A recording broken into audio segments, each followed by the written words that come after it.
आप देख रहे हैं जिन न्यूज खबरें आप तक। मैं हूं आपके साथ शारदा झा। आप तमाम दर्शकों का स्वागत है। बुलेटिन की शुरुआत से पहले नजर डालते हैं आज की हेडलाइंस पर। प्रेमी ने अपने दोस्तों के साथ मिलकर अपनी ही प्रेमिका को घर से भगाकर किया जानलेवा हमला, मरा हुआ समझकर सड़क पर फेंका। वहीं अधमरे हालत में पंडौल पुलिस ने किया बरामद, आरोपी प्रेमी समेत एक युवक गिरफ्तार। जयनगर में फल फूल रहा लॉटरी का काला कारोबार, प्रशासन की नाक के नीचे रोज 30 लाख की हो रही लॉटरी बिक्री।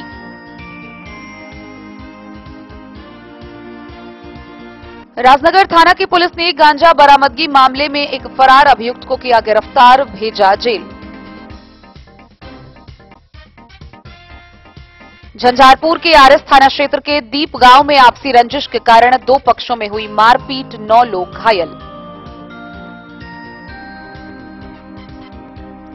मधुबनी में सभी थाना की पुलिस ने अपराध नियंत्रण की दृष्टिकोण से चलाया वाहन जांच अभियान, कई क्षेत्रों से भारी मात्रा में शराब बरामद।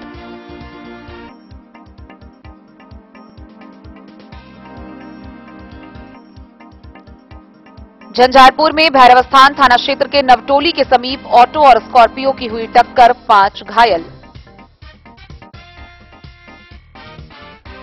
हरलाखी प्रखंड मुख्यालय में 20 सूत्री कार्यालय का विधायक सुधांशु शेखर ने किया उद्घाटन, अतिथियों को किया गया सम्मानित।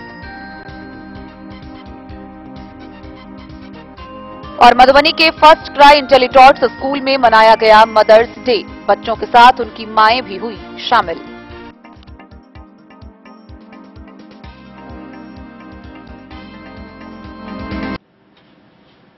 खबरें अब विस्तार से। अभी हम आपको मधुबनी नगर थाना क्षेत्र से एक ऐसी खबर बताने जा रहे हैं जिसको सुनकर आप मर्माहत होंगे, आप दुखी भी होंगे, आपको आक्रोश भी आएगा और यह आपको झकझोर भी देगा। बीते 7 मई की रात मधुबनी नगर थाना क्षेत्र से एक 18 वर्षीय युवती अपने प्रेमी के साथ भाग गई थी और प्रेमी इसी बात पर उसे भगा कर ले गया था क्योंकि उसकी नीयत ही थी कि वह अपनी प्रेमिका को मार सके। 7 से 9 मई तक यह लोग छपरा समेत अन्य स्थानों पर साथ में रहे। बीते 9 मई की रात उसी प्रेमी ने अपने 2 दोस्तों के साथ मिलकर अपनी ही प्रेमिका के साथ मारपीट की।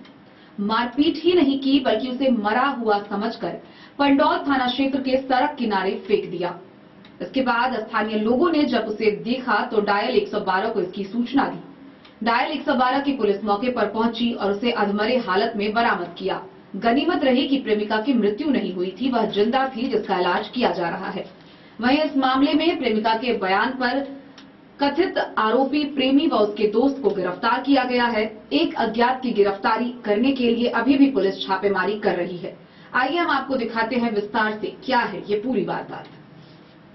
प्रेमी के साथ घर से भागी 18 वर्षीय युवती के साथ पंडौल में हुए कातिलाना हमला में 2 आरोपियों को पुलिस ने गिरफ्तार किया है।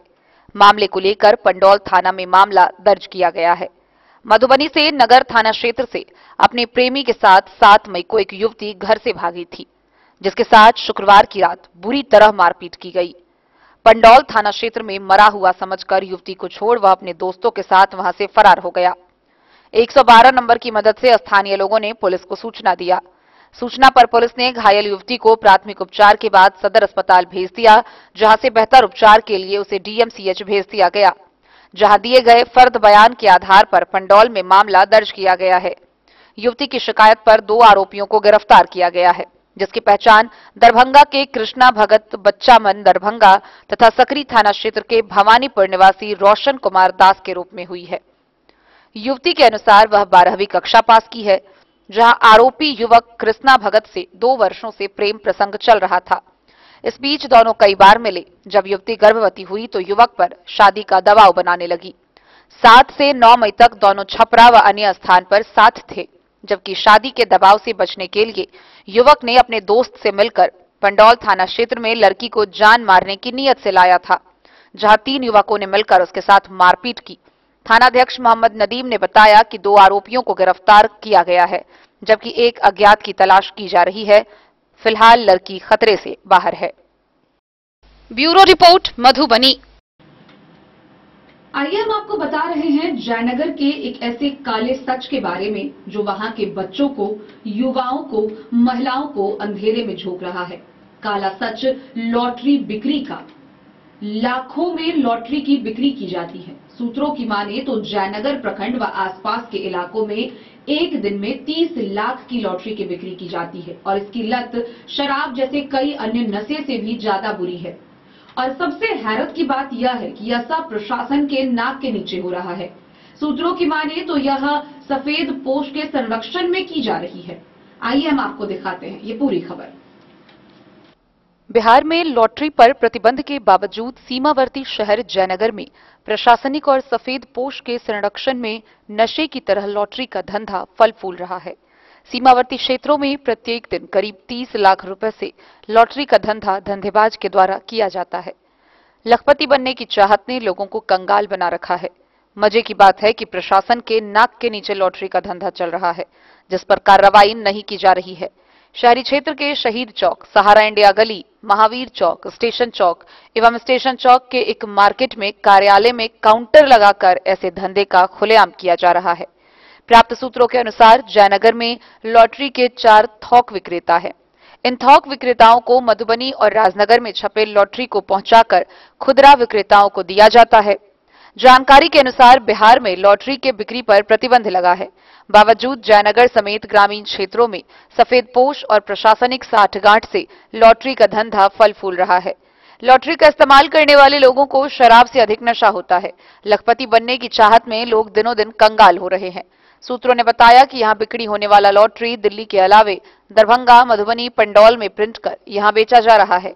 सूत्रों की माने तो जयनगर समेत आसपास के क्षेत्रों में प्रत्येक दिन करीब 30 लाख रुपए का लॉटरी की बिक्री होती है। प्रत्येक दिन 3 ड्रॉ किया जाता है। पश्चिम बंगाल और नागालैंड स्टेट नामक लॉटरी के नाम पर धंधेबाजों के द्वारा ड्रॉ कराया जाता है। सूत्रों ने बताया कि दोपहर 1 शाम 6 बजे एवं रात 8 बजे ड्रॉ होता है। ड्रॉ करके लोगों को रिजल्ट बताया जाता है। इस संदर्भ में पूछे जाने पर थानाध्यक्ष अमित कुमार ने बताया कि मामला संज्ञान में आया है, जल्द कार्रवाई की जाएगी। डे न्यूज के लिए जयनगर से मोहम्मद अली की रिपोर्ट।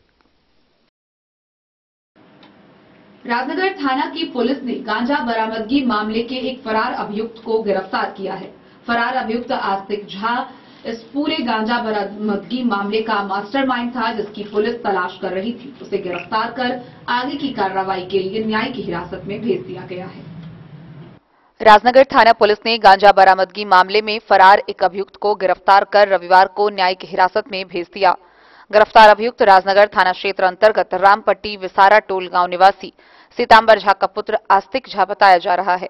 उसके विरुद्ध राजनगर के तहत प्राथमिकी दर्ज की गई थी। गौरतलब हो कि आस्तिक झा फरार था। थानाध्यक्ष सचिन कुमार ने बताया कि इस पूरे घटनाक्रम का मास्टरमाइंड आस्तिक झा ही था, जिसे पुलिस के द्वारा गिरफ्तार कर न्यायिक हिरासत में भेज दिया गया।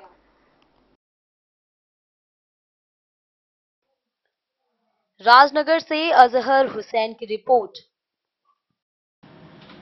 झंझारपुर के आरएस थाना क्षेत्र के दीप गांव में बीती रात 2 पक्षों में भीषण मारपीट हो गई। मारपीट का कारण आपसी रंजिश बताया जा रहा है। स्थानीय लोगों की माने तो दोनों पक्षों में कई महीनों से आपसी रंजिश व तनाव चल रहा था, जिसने भीषण मारपीट का रूप ले लिया। इस पूरी घटना में 9 लोग घायल हुए हैं। झंझारपुर आरएस थाना के दीप गांव में शनिवार को आधी रात को 2 पक्षों में भयंकर मारपीट हुई, जिसमें 3 महिला सहित 9 लोग घायल हो गए। सभी घायलों को रात में ही इलाज के लिए अनुमंडलीय अस्पताल में भर्ती कराया गया।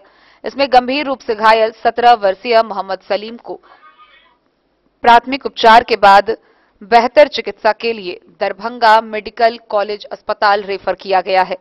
चिकित्सक डॉक्टर अशोक कुमार ने बताया कि मोहम्मद सलीम के सिर में इंजरी थी और उसे गहन चिकित्सा की जरूरत है, इसीलिए उसे डीएमसीएच भेजा गया है, जबकि अन्य घायलों का इलाज यहीं किया गया है। घटना के बाबत बताया गया कि दीपगांव के पमरिया टोल में 2 पक्षों के बीच काफी दिनों से तनाव चल रहा था। यह तनाव आपसी रंजिश के कारण बनी हुई थी। शनिवार को आधी रात में दोनों पक्ष आपस में भिड़ गए और जमकर लाठी डंडे चले। दोनों पक्ष से 9 लोग घायल हुए हैं, जिसमें मोहम्मद अजीम पमरिया, उसका 17 वर्षीय पुत्र मोहम्मद सलीम, पत्नी समीदा खातून, मोहम्मद जाहिर पमरिया की पत्नी रुखसाना खातून व पुत्र 18 वर्षीय मोहम्मद चमन के अलावा 43 वर्षीय मोहम्मद अमीरुल, 36 वर्षीय मोहम्मद कमरुल, मोहम्मद जाकिर पमरिया की पत्नी 46 वर्षीय सबेरून खातून, सलाम साबू के 18 वर्षीय पुत्र शाहिद, मोहम्मद साबुद्दीन का 19 वर्षीय पुत्र मोहम्मद अशरफ शामिल है। दोनों पक्ष की ओर से कानूनी कार्यवाही के लिए थाना पुलिस को आवेदन दिया गया है। इधर भैरवस्थान थाना क्षेत्र के हटार रुपौली में भी आपसी विवाद में मारपीट हुई, जिसमें 45 वर्षीय भरत चौधरी एवं 21 वर्षीय रेखा देवी घायल होकर इलाज के अनुमंडलीय अस्पताल पहुंचे। आरएस के थानाध्यक्ष अरविंद कुमार ने बताया कि पुलिस अधिकारी को दीपगांव भेजकर मामले की जांच कराई गई है। आगे जो भी समुचित कार्रवाई होगी की जा रही है। Bureau report, Madhubani. खबरों का सिलसिला जारी रहेगा। जल्द ही लौटेंगे एक छोटे से ब्रेक के बाद। आप बने रहिए हमारे साथ। इस शादी सीजन सिर्फ हमारे साथ खरीदे और पाए 100% एक्सचेंज वैल्यू। आप सोने चांदी या हीरे के आभूषणों की तलाश में हैं तो हमारे ज्वेलरी शॉप में मिलेंगे आपको हर तरह के आभूषण बेहद किफायती दामों पर। हर अवसर के लिए आभूषण आपके बजट में। लाल बाबू प्रसाद एंड सन्स, संकट चौक, बैंक ऑफ इंडिया के बगल में, मधुबनी। नए और शानदार स्टॉक के साथ अब हर रिश्ते को करे और भी सुंदर। लाल बाबू प्रसाद एंड सन्स, संकट चौक, बैंक ऑफ इंडिया के बगल में, मधुबनी। हमारे सभी गोल्ड ज्वेलरी शॉप पर HUID है मौजूद।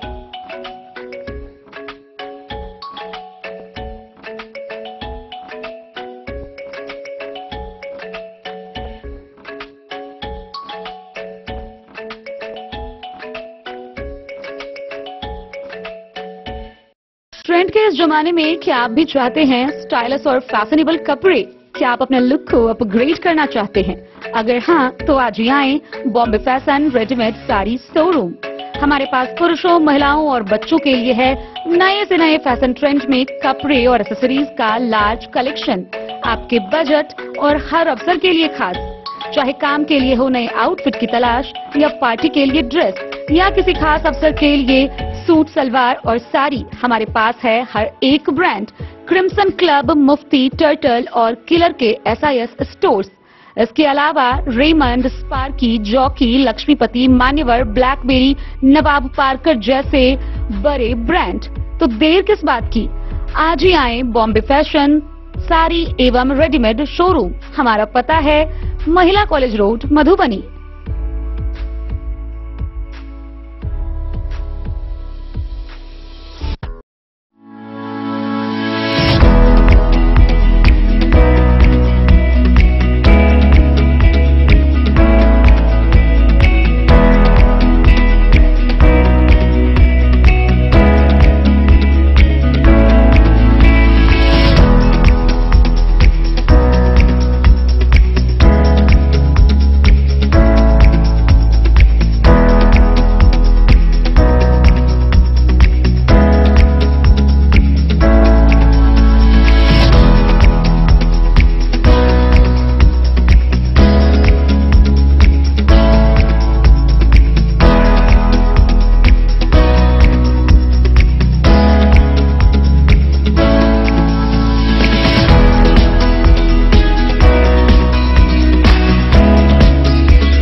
लाल बाबू ज्वेल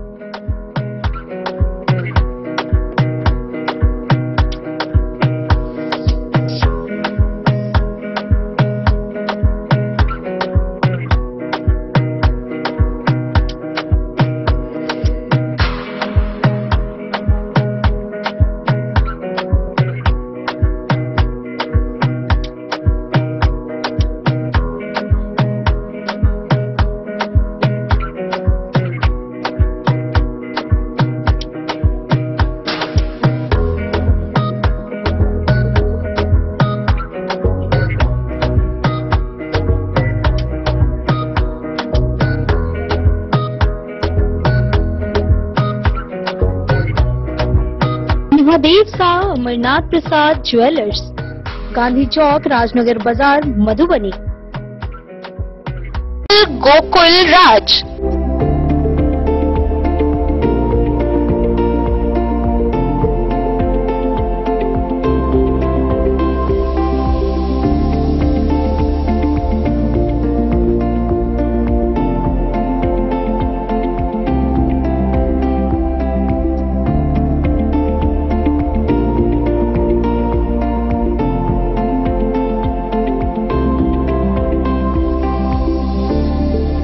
के भीड़ भाड़ से दूर शांति और सुकून से भरे वातावरण में मधुबनी शहर के लहरियागंज वार्ड नंबर 1 में पूरे मिथिलांचल क्षेत्र का सबसे भव्य होटल होटल गोकुल राज 4 मंजिला इमारत की इस होटल में है 4 बड़े बड़े बैंकेट हॉल, रिंग सेरेमनी, शादी, मीटिंग या पार्टी, हर एक आयोजन के लिए अलग से हॉल की व्यवस्था, रेस्टोरेंट की व्यवस्था जहां एक से बढ़कर एक लजीज व्यंजनों का मिलेगा संगम और रहने का उचित प्रबंध, suite room, AC room, non AC room से सुसज्जित होटल जहां लिफ्ट की भी है व्यवस्था, पार्किंग का पूरा इंतजाम।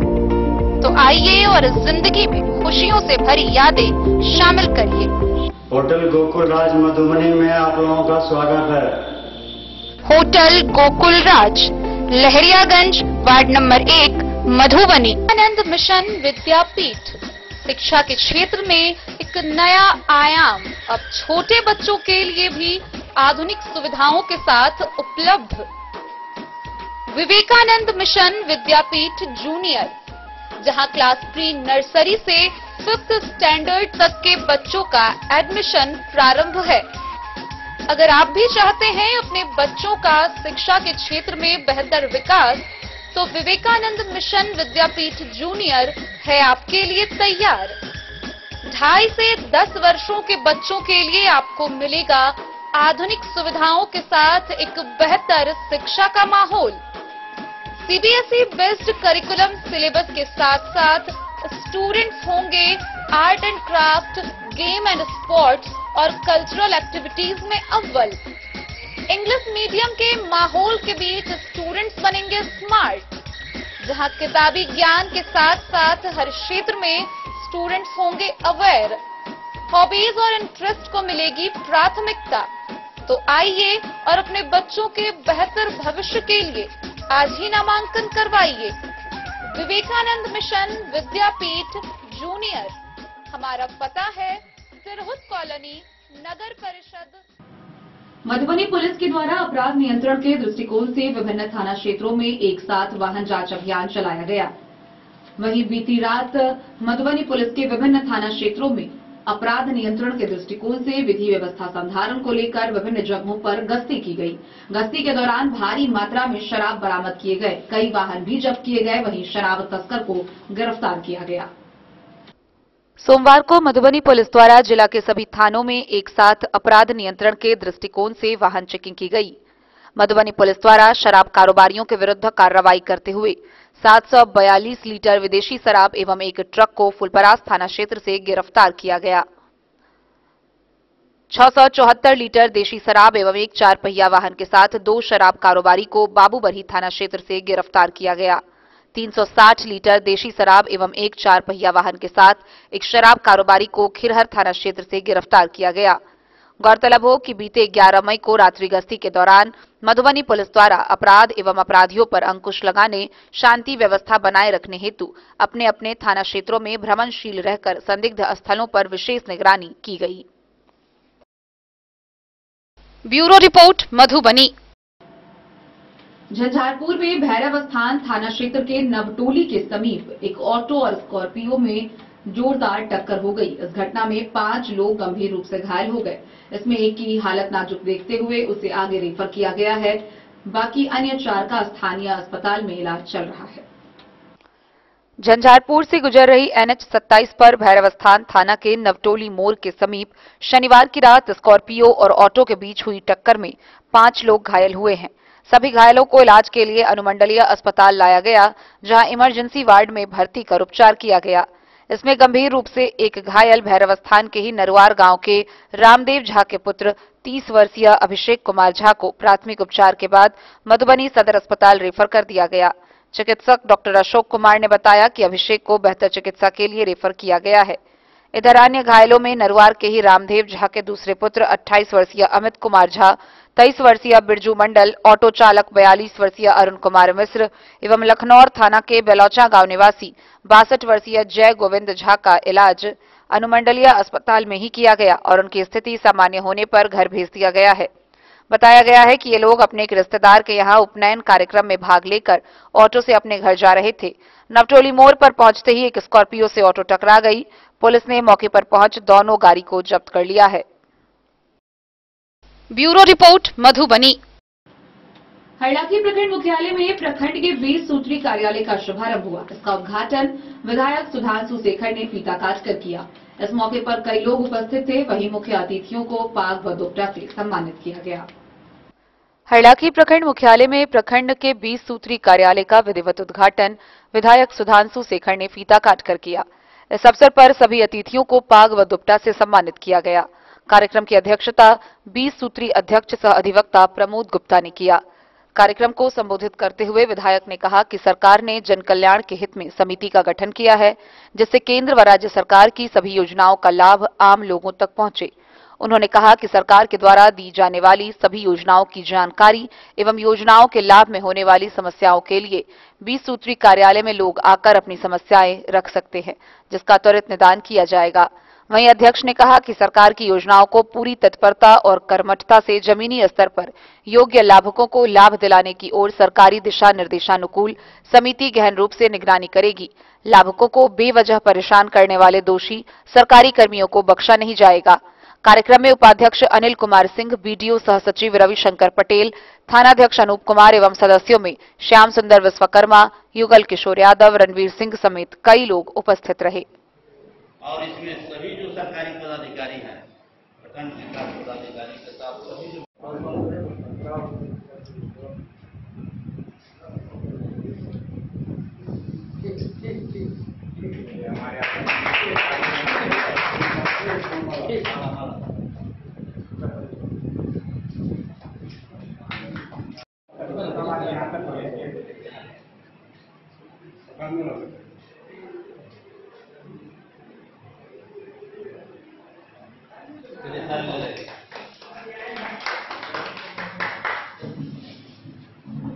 क्रियान्वयन समिति है, प्रखंड कार्यक्रम क्रियान्वयन समिति है, उनके अध्यक्ष श्री प्रमोद गुप्ता जी, उनके उपाध्यक्ष श्री अनिल सिंह जी और यहाँ पे जितने भी समिति के जो सदस्य हैं उपस्थित आगंतुकगण। बेसिकली इस समिति का जो गठन किया गया है, इस समिति का गठन किया गया है मंत्रिमंडलीय सचिवालय की अधिसूचना के अनुसार इसका गठन किया गया है। और इसका कार्य ये रहेगा कि ये समिति जो सरकार के क्रियान्वयन है, सरकार की जो योजनाएं हैं उसको मॉनिटर करने का काम करेगी। सरकार की योजना जनता तक पहुंचेगी कि इसको देखने का काम करेगी। इसमें अगर किसी तरह कोताही है तो उसको भी देखने का काम करेगी। बेसिकली एक मिल करके हम लोग जो है, एक पब्लिक और आप लोग जनप्रतिनिधि लोग और एक हम लोग यहाँ पे जो प्रशासन है उसको मिल करके कार्य करना, समाज के लिए काम करना है, यहाँ पे राज्य के लिए काम करना है और यहाँ के हालांकि के जो लोकल लोग हैं उसको किसी तरह का कोई दिक्कत ना हो उसके लिए हम लोग काम करना है।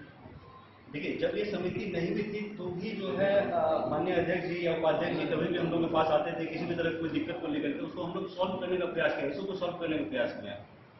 इस समिति के जो भी सम्मानित सदस्य हैं, हम लोग अपेक्षा करते हैं आप लोगों से कि एक प्रशासन के रूप में मेरी अपेक्षा आपसे ये है कि कंस्ट्रक्टिव सपोर्ट आप लोग दीजिएगा प्रशासन को।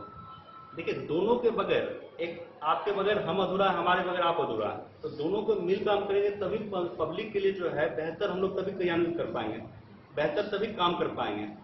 जो प्रशासन का जो अंतिम उद्देश्य होता है कि जो समाज के दूरस्थ बैठे हुए लोग हैं, ऐसे लोग आज भी हैं। आवास योजना का जब क्रियान्वयन हम लोग कर रहे थे तो कुछ जनजाति हम लोग को यहाँ पे मिली, जैसे गरीरिया जनजाति वगैरह, जो भी अभी भी यहाँ पे हालांकि ब्लॉक में है, कुछ पंचायत में है। तो वो लोग मतलब आवास क्या होता है इसको बारे में जानकारी नहीं उनको, आधार कार्ड क्या होता है कि आज भी उनको बारे में जानकारी नहीं है। तो ऐसे लोगों से भी हम लोग बातचीत करके उनका नाम आधार आवास में जुड़वाने का हम लोग काम किए हैं।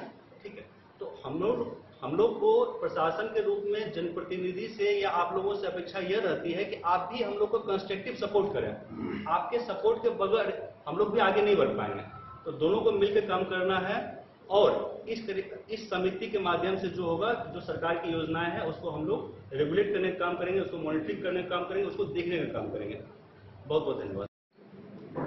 हरलाखी प्रखंड में हमारे बिहार सरकार के द्वारा प्रखंड क्रियान्वयन समिति, इससे पहले 20 सूत्री इसका नाम दिया गया, तो समिति का गठन किया गया और इस समिति के गठन होने के तत्पश्चात आज हम हरलाखी प्रखंड में जो इस समिति के द्वारा हमारे अध्यक्ष और उपाध्यक्ष और इस समिति के जितने भी सदस्य चुने गए हैं उन सभी को मैं अभिनंदन एवं स्वागत करता हूँ। और साथ में हमारे इस समिति के सचिव भी प्रखंड विकास पदाधिकारी होते हैं, उनको मैं स्वागत करता हूँ। और इस समिति के द्वारा प्रखंड में जितने भी कार्य चल रहे हैं, हमारे बिहार सरकार और भारत सरकार के द्वारा जितने भी कार्य चल रहे हैं, इस सभी कार्य का निगरानी करना, पटल पे काम हो रहा है कि नहीं हो रहा है, ये संदेश हमारे प्रखंड विकास पदाधिकारी को देना और यहाँ अध्यक्ष और उपाध्यक्ष के नजदीक रखना, तभी जाके हम एक एक पंचायत का मॉनिटरिंग कर सकते हैं और उस विकास का जायजा ले सकते हैं। तो मेन उद्देश्य इस सत्री का जो मेन उद्देश्य यही है कि हमारे जो बिहार सरकार और भारत सरकार का जो पैसा आता है, उस पैसा का सही उपयोग हो रहा है या नहीं हो रहा है, इसका हम लोग बैठक करके उसकी जांच भी बैठा सकते हैं और जो कमी होगी उसको हम लोग दूर करने का काम करेंगे। मुख्य उद्देश्य हमारे सरकार का यही है। और इसी अवसर पर आज हमने प्रखंड में विस्तृति का एक कार्यालय का भी उद्घाटन हमने किया है। इस कार्यालय के माध्यम से जितने भी पंचायत से मतदातागण आएंगे, छोटी छोटी काम को लेकर आएंगे। आधार कार्ड हुआ, आवास योजना हुआ, मनरेगा का काम हुआ या वृद्धावस्था पेंशन हुआ, विवाह योजना हुआ, ये सभी योजना का काम जहाँ जो प्रखंड में ऑफिस खुला है उनके माध्यम से भी आप लोग जानकारी दे सकते हैं। और इसका निवारण प्रखंड विकास पदाधिकारी करेंगे, ये मुझे पूरा विश्वास है। अब सरकार का जो नया गाइडलाइन है उसके हिसाब से विकास की गंगा बहेगी। इन्हीं शब्दों के साथ आप सबको हरलाखी से संजय राउत की रिपोर्ट। मदर्स डे के अवसर पर मधुबनी शहर के फर्स्ट क्राई इंटेलिटॉट्स प्री स्कूल में कार्यक्रम का आयोजन किया गया। इस कार्यक्रम के दौरान बच्चों के साथ उनकी मांओं को भी शामिल किया गया, जहां विभिन्न प्रतियोगिताएं आयोजित हुई। मधुबनी शहर स्थित फर्स्ट क्राई इंटेलिनॉट्स प्री स्कूल में मदर्स डे बड़े ही प्यार और खुशी के साथ मनाया गया। बच्चों और उनकी मम्मियों के साथ मिलकर इस दिन को बहुत खास बनाया गया। वहीं इस मौके पर कई तरह के कार्यक्रम आयोजित किए गए। कार्यक्रम की शुरुआत स्वागत भाषण व कविता के साथ हुई। कविता ने सभी माताओं को भावुक कर दिया और माहौल को खुशनुमा बना दिया। इसके बाद बच्चों और उनकी मम्मियों ने साथ मिलकर एक मजेदार रैंप वॉक किया। मदर्स डे के मौके पर हर मां और बच्चा मंच पर चलते हुए बहुत खुश दिखे। बेहतरीन कार्यक्रम को देखकर पूरा हॉल तालियों से गूंज उठा। इसके अलावा एक और दिलचस्प खेल था स्माइल ऑन पेपर, जिसमें माताओं को अपने सिर पर कागज रखकर बिना देखे स्माइली बनानी थी और अपने बच्चे का नाम लिखना था। यह खेल सभी को बहुत मजेदार मिला। कार्यक्रम के अंत में स्कूल प्रशासन के द्वारा सभी विजेताओं को पुरस्कृत किया गया। गौरतलब हो कि प्री स्कूल, जिसे नर्सरी स्कूल या प्ले स्कूल भी कहा जाता है, एक प्रारंभिक बचपन की शिक्षा प्रणाली है जो बच्चों को औपचारिक स्कूली शिक्षा के लिए तैयार करती है।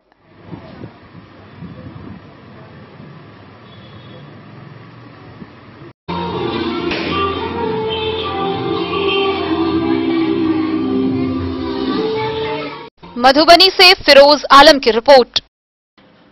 तो आज की इस बुलेटिन में फिलहाल इतना ही। कल फिर हाजिर होंगे नई खबरों के साथ। तब तक दीजिए पूरी टीम को इजाजत और मधुबनी की हर छोटी बड़ी खबरों के लिए देखते रहिए DIN न्यूज, खबरें आप तक। नमस्कार।